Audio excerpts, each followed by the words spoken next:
ഞങ്ങളുടെ നേതാക്കളുടെ പേരിൽ ആരോടും നയിക്കാൻ പാടില്ല. ഞങ്ങളുടെ സത്യസന്ധരായ നേതാക്കൾ മഹാനായ ശൈഖുന കാന്തപുരം ഉസ്താദ്, അല്ലാഹുവിലേക്ക് ദീർഘായുസ്സും ആഫിയത്തും കൊടുക്കട്ടെ. ഞാൻ ചോദിക്കട്ടെ, ഈ ഒരു 74ഓളം വയസ്സ് ഉസ്താദിന് പ്രായമുണ്ടെന്നാണ് ഞാൻ മനസ്സിലാക്കുന്നത്. അല്ലാഹുവേ, ഞങ്ങളുടെ ആയുസ്സിനേക്കാളപ്പുറം ഞങ്ങളുടെ പറഞ്ഞാലും തിരക്കേടില്ല, അവിടത്തേക്ക് നീ ആയുസ് വർദ്ധിപ്പിച്ചു കൊടുക്കണം റഹ്മാനെ. ഞങ്ങൾക്കെല്ലാവർക്കും നിന്റെ പൊരുത്തത്തിൽ ദീർഘായുസ് തരണം റഹ്മാനെ. ഞാൻ പറയട്ടെ, ഉസ്താദ് അവരുടെ പറ്റി എനിക്ക് പറയാൻ വല്ലതും ബാക്കിയുണ്ടോ? പക്ഷേ ഉസ്താദ് അവരുടെ നെഞ്ഞൂക്ക് ചെറുതല്ല. ഇവിടെ ഒരു മനുഷ്യനെ കാണാതെയായി പോയി. അങ്ങനെ പല കുന്നുകളും തെരഞ്ഞു, അങ്ങനെ പല JCBകളും വന്നു. ഞാൻ പറയട്ടെ, അന്നും ഈ സ്റ്റേജിൽ പ്രസംഗിച്ചവനാണ് പാവപ്പെട്ട ഞാൻ ഉസ്താദിന്റെ കൂടെ. ഞാൻ പറഞ്ഞു വരുന്നത്, അന്നൊക്കെ ഞങ്ങൾക്ക് അവേലത്തങ്ങളുണ്ടായിരുന്ന നേതൃത്വത്തിന് അല്ലാഹുവേ അവിടുത്തെ ദർജ ഏറ്റിക്കൊടുക്കണേ അല്ലാഹ്.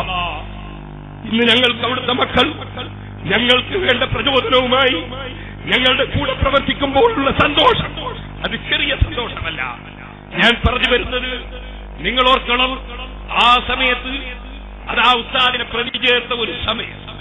ഞാൻ കുറ്റ്യാടിയിൽ നിന്ന് അവിടെയുള്ള മുഴുവൻ ആളോടും പറഞ്ഞു, ഇതിന് കാന്തപുരം ഉസ്താദ് ആ ഉസ്താദിനെ വഴിയിൽ നിന്ന് തെറ്റിക്കാമെന്നാലും ധരിക്കേണ്ടതില്ല. ഉസ്താദിന്റെ പേരിൽ ആരോപണം പറഞ്ഞ് അതാ ഉസ്താദിനെ ഇരുത്താമെന്നാലും ധരിക്കേണ്ടതില്ല.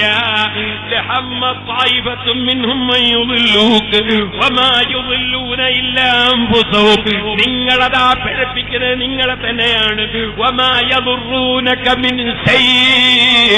നബിയേ, തങ്ങൾക്കൊന്നും സംഭവിക്കൂല നബിയേ, ഒരു പ്രശ്നവും വരൂല നബിയേ. അതുപോലെ ലക്ഷക്കണക്കായ സ്നേഹിക്കുന്ന ശിഷ്യന്മാരും അനുയായികളും ശൈഖുനയോട് പറയുന്നു, അവിടുത്തേക്കൊന്നും സംഭവിക്കൂല.